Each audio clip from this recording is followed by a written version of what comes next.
महाराज जी, आपके सत्संग से जीवन में बहुत बदलाव आए हैं। महाराज जी, क्या पूर्व जन्म के कर्मों के कारण ही हर व्यक्ति का भाग्य अलग अलग होता है? यदि हाँ, तो भूतकाल के पापों से कैसे छुटकारा पाएं? मार्गदर्शन करें। वर्तमान में भजन कीजिए, वर्तमान को सुधार लीजिए, भूत और भविष्य दोनों मंगल में हो जाएंगे।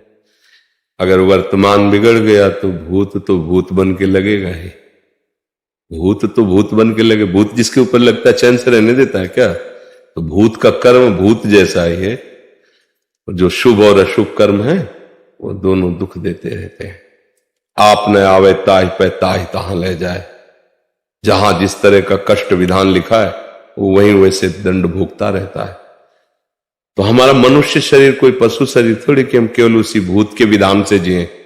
हम वर्तमान में नया भाग्य रचेंगे, हम वर्तमान में परम मंगल विधान रचेंगे। ये छूट है मनुष्य जन्म में और किसी में नहीं।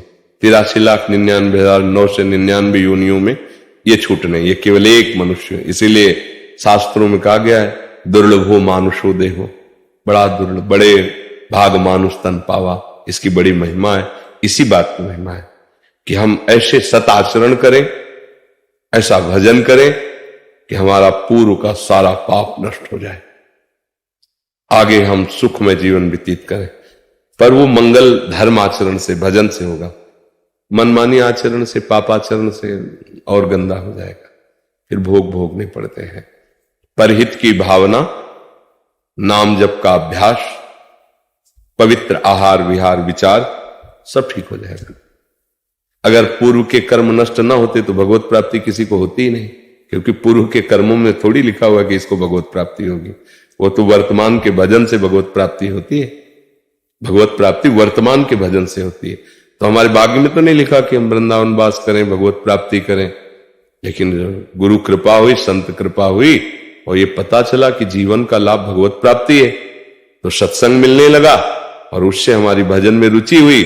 भजन ने हमारे भाग्य का परिवर्तन शुरू कर दिया।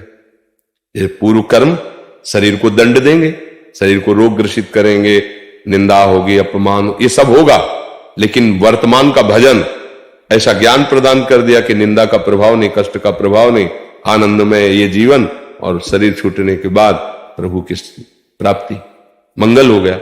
अगर भजन ना करे तो फिर और किसी कर्म में सामर्थ्य नहीं है कि कर्म, जैसे गंदे हाथ को नाली के जल से, नाली के पानी से धोए तो साफ थोड़ी माना जाएगा। ऐसे ही वासनात्मक कर्म, और उससे हम पुराने कर्मों को नष्ट नहीं कर पाएंगे। भागवतिक कर्म में जैसे निर्मल गंगा जल से धोए तो परम पवित्र हो गए, ऐसे भागवतिक ऐसे कर्म हो भागवत धर्म के कि वो कर्मों का नाश करके हमारा भविष्य मंगलमय हो जाए। क्योंकि भगवान मंगलमय है, मंगल भवन है ना। तो अमंगलहारी जितने पीछे थे सब अमंगल नष्ट कर देंगे, वो आगे सब मंगल ही मंगल हो जाएगा। तो भाव को भाव अनकाल सहु, नाम जपत मंगल दिस।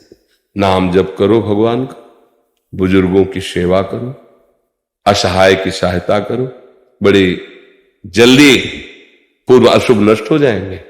दूसरों को सुख देने की भावना ये बहुत काम लग। परहित सरिस धर्म नहीं भाई, और पर पीड़ा सम्यक। जो दूसरों को दुख दे करके सुखी होना चाहते हैं बहुत भूल कर रहे हैं, कभी सुखी नहीं हो पाएंगे।